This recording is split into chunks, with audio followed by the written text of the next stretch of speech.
The maple all the way up at the top is it's suffering. It lost a lot of limbs during the ice storm earlier on this year. We've got some Mimone Woodgilias over here. 1, 2, 3. The Moonshine Yarrow. And then I've kind of just done some hens and chicks that were around the side of the house when we moved in. I've kind of thrown them in there, kind of like a little bit of a succulent area. This one here is an ice plant. It seems to also like that spot. And then there's a Rockin' Round sedum over here in the corner. This is the newest addition. That was just planted a couple days ago. And then I'll take you down to the other garden that was also just made this year. Pulled up all the sod, added in a bunch of compost. This garden I've also added in some irrigation as well because it gets quite a bit of sun throughout the day.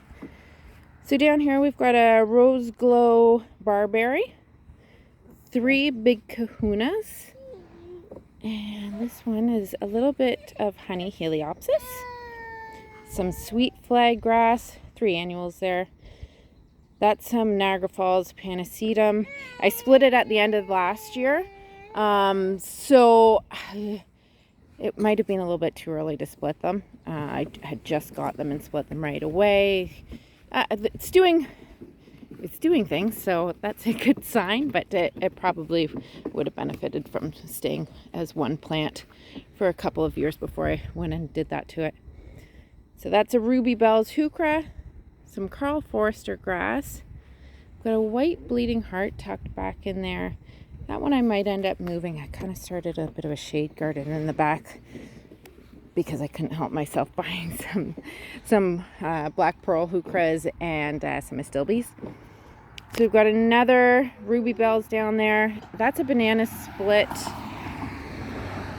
sedum. So it's like the chocolate sauce on the bottom, and then the flowers on it are going to be like a pale yellow. It's supposed to be really pretty.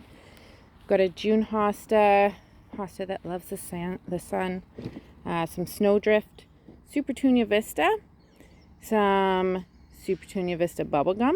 I kind of just had to try those out and just see how they would do in this area in the ground. There are 4 little lime punch hydrangeas, and this here is a lobularia called Snow Princess. That's just taken right over that one hydrangeas. I keep having to go in and tuck the flowers off to the side so it doesn't strangle that poor guy down there. And we've got 5 of the lemon coral sedum, which I really love. Really love. It just stays in this nice tight little mound. That's some of the Cat's Pajamas Nepeta, which I just did a chop on that yesterday. Hence all the stuff that has to be picked up and cleaned up. We've got a whipcord right here, which wasn't doing very great, but it seems to be rebounding okay. I tried to cut off any of the dead stuff. I missed a little bit of it. But yeah, it's doing okay. It's doing a lot better than it was a month or so ago. Some more Carl Forster grass. That is a Shasta daisy called Snowcap. Got 3 little lime, or sorry, they're not little lime. These ones are limettas, so they're going to stay nice and small. Only one has flowers on it, but it's really pretty flowers. They're like a green, yellow, but a bit of a creamy yellow. They're really pretty. No flowers on those 2 yet, and a little bit smaller. One other guy we've got in here, I'm so interested to see this. This is a, can't remember the name of it.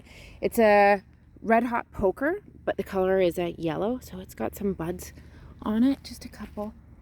It looks like a grass, so it looks pretty even without the buds, but really interested to see how big it gets and just how well it does in this garden.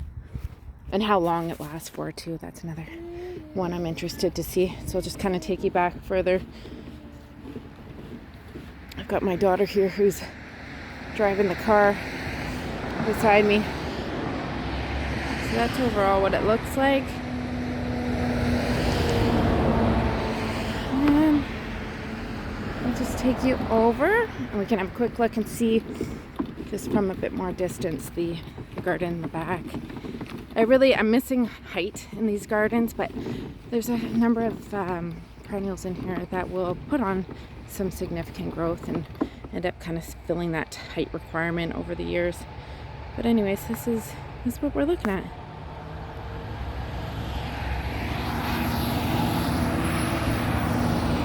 And I've got a couple planters in the back where I had all the pansies. They're huge planters.